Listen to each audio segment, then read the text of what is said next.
Ang host ng It's Showtime na si Ann Curtis ay nasa Taiwan kasama ang kanyang asawang content creator na si Erwan Heussaff at kanilang anak na si Dahlia. Ang pamilya ay naglalaan ng Holy Week sa pag-explore sa Taipei.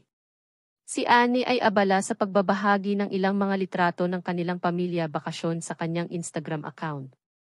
Naging abala ang buwan para kay Anne dahil natagpuan ng It's Showtime ang bagong tahanan at pumirma ng kontrata sa GN Network. Parang hindi ako makapaniwala na nangyayari ito. Talagang nagtataas ito ng kasaysayan.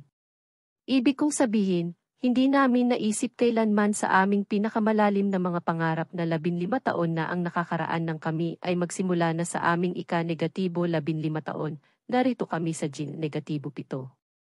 Ito ay napakasurreal, sabi ni Anne sa isang nakaraang panayam. Ngayon, si Anne ay naglalaan ng oras na magpahinga kasama ang kanyang pamilya sa pamamagitan ng paglalakbay.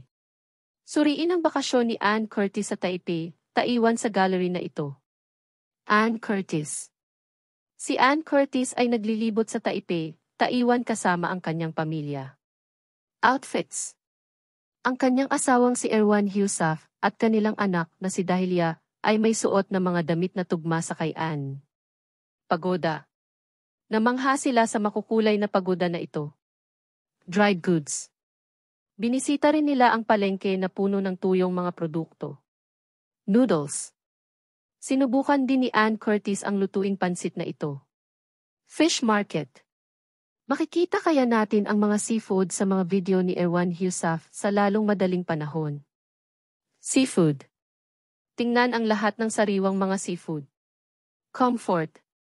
Nakasuot si Dahlia ng komportableng sapatos at dinala rin ng kanyang mga magulang ang kanyang stroller. Sights.